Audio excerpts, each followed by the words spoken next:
Hello நண்பா நண்பீஸ், welcome to Funs Entertainment media.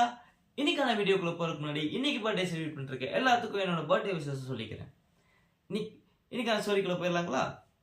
ஒரு சின்ன பையன் அவனோட சம்மர் ஹாலிடேஸ்ல அவங்க அம்மாவும் அவங்க அப்பாவையும் கூப்பிட்டுட்டு ஒரு பீச்சுக்கு போறான். அப்படி பீச்சுக்கு போகும்போது கையில ஒரு பக்கெட் எடுத்துக்கிறான், அப்புறம் பாட்டில்ஸ் எடுத்துக்கிறான், ஒரு சின்ன சின்ன குச்சியெல்லாம் எடுத்துக்கிறான், அதுக்கப்புறம் மண் அள்ளுறதுக்கு ஒரு பிளாஸ்டிக்ல செஞ்ச ஒரு கரண்டி எடுத்துக்கிறான். அவங்க ஃபேமிலி பீச்சை ரீச் பண்ணதுக்கப்புறம் அந்த பையன் பக்கெட் எடுத்துட்டு போய் மண்ணெல்லாம் அள்ளிட்டு வந்து ஒரு இடத்துல கொட்டுறான். கொட்டிட்டு அழகா அந்த மண்ணெல்லாம் கொஞ்சம் அங்கங்கே செதுக்கி அந்த பாட்டில்ஸ்லாம் வச்சு கோபுரம்லாம் செஞ்சு அந்த குச்சிகள்லாம் வச்சு ஒரு பிரிட்ஜ் செஞ்சு அவன் கொண்டு வந்த ஒரு ஃப்ளாகை நடுவில் வச்சு ஒரு பெரிய கோட்டையை அவனு கட்டுறான். இது கட்டுறதுக்கு அவனுக்கு காலையிலேருந்து மதியம் ஒரு 3-4 மணி நேரம் ஆயிடுது.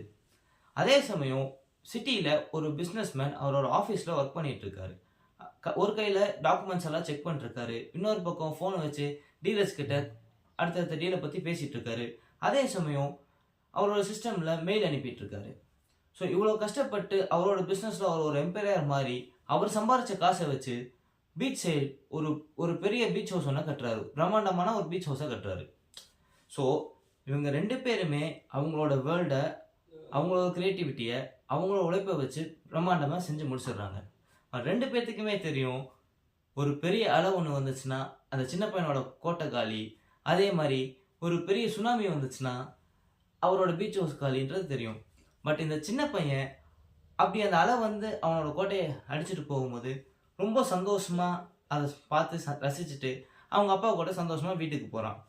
பட் இதுவே அந்த பிஸ்னஸ் மேன் என்ன பண்ணுறாரு, அந்த சுனாமிலேருந்து அந்த வீட்டை எப்படியா காப்பாற்றணுமேனு என்னென்னமோ ட்ரை பண்ணுறாரு, எவ்வளவோ போராடி பார்க்குறாரு. ஆனால் எதுவுமே அவரால் பண்ண முடியல. கடைசியில் அந்த சுனாமி அவர் வீட்டை அடித்து காலி பண்ணிடுது.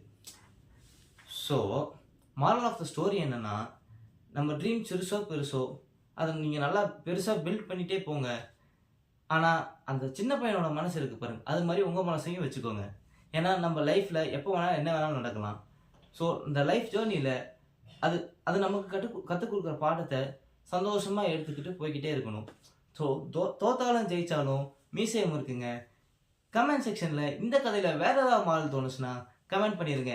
இந்த வீடியோ பிடிச்சிருந்தா லைக் பண்ணுங்கள், ஷேர் பண்ணுங்கள், மறக்காமல் நம்ம சேனலை சப்ஸ்கிரைப் பண்ணிடுங்க. அடுத்த வீடியோவில் உங்களை வந்து சந்திக்கிறேன். அது வரைக்கும் டாட்டா பை பை சொல்லிக்கிறது நான் உங்கள் பாலா. அண்ட் இது நம்ம ஃபன்ஸ் என்டர்டைன்மெண்ட் மீடியா. பாய்.